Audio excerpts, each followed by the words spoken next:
Good morning and welcome to my shop. My name is Randy Woods and welcome to my first ever tool review. Today's video is all about the Grizzly G0860.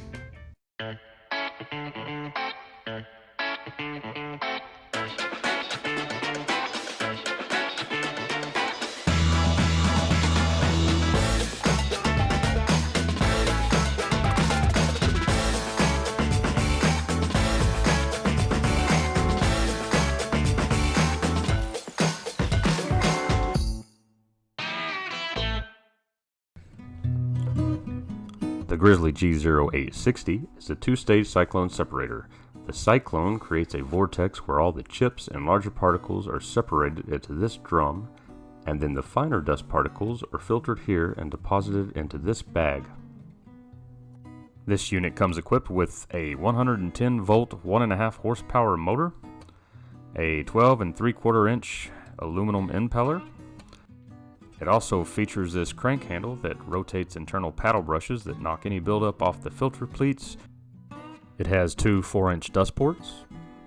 It is mounted on casters, and it also came with a very convenient remote start.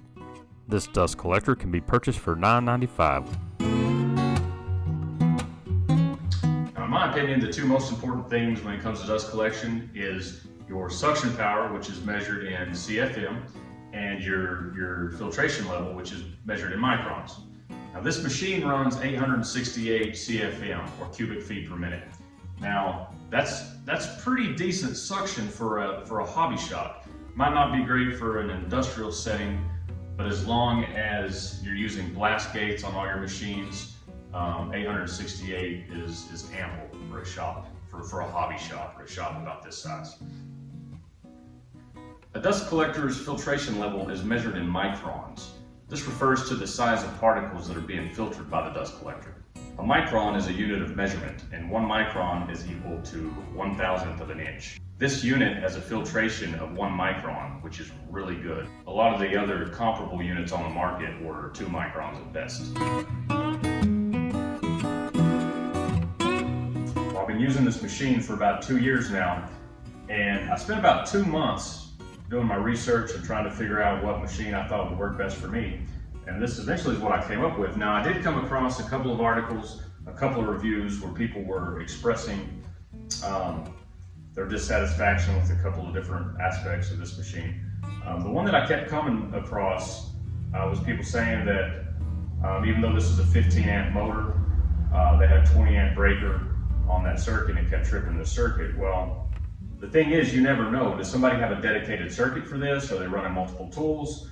Why is that breaker tripping? As I was waiting for this to be delivered, I went ahead and ran a dedicated circuit. And I started with a 20 amp breaker, but I actually ran number 10 wire because I wanted the circuit to be rated for 30 amps just in case I did have to increase that breaker size. And sure enough, when this came in, this motor on startup, it exceeds 20 amps. Every other time I would run it, it would trip the breaker. So I went ahead and upsized the breaker to a 30 amp breaker, which was okay because everything, I'd sized everything for 30 amps, and I have not had an issue with it since. Another issue, people were saying they were having to retap threads because this paint had messed up the threads and they couldn't assemble this thing properly. I didn't have that issue. Everything went together exactly how it was supposed to. It was a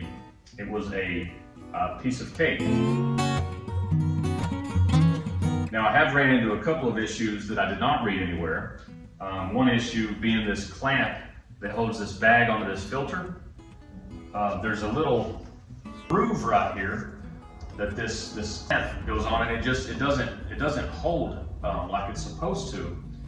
And an easy fix to that is I just pull the bag up over that groove and I actually put the clamp on the filter right here. I see no reason not to do that, and it works a heck of a lot better. Now the other thing that I ran into whenever I was setting this up, and it's really not that big of a deal, but this latch on this drum, whenever I first started trying to latch this drum onto this lid, I couldn't get the latches didn't work right.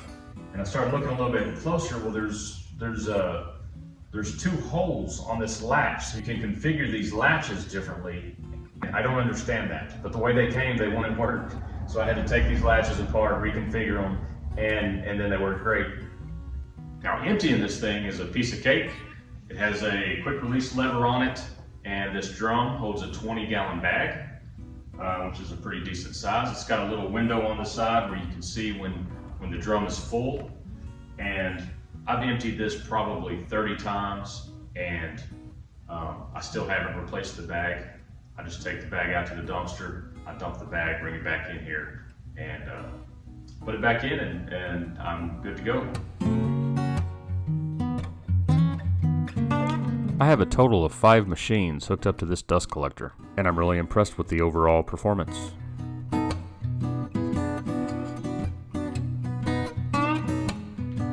As with any dust collection system, it's important to utilize blast gates.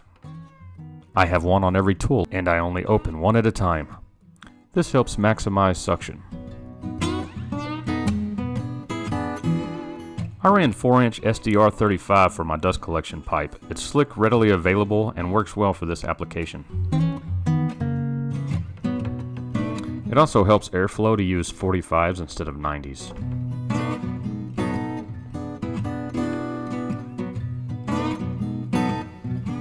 Now, this is the only Grizzly tool that I own, and I have to be honest, in the past I've been somewhat hesitant to go with Grizzly, but after owning this tool, I am very much looking forward to purchasing other Grizzly tools. In fact, I have a couple of shop upgrades that I'm considering, and I'm actually thinking about going with Grizzly on those upgrades.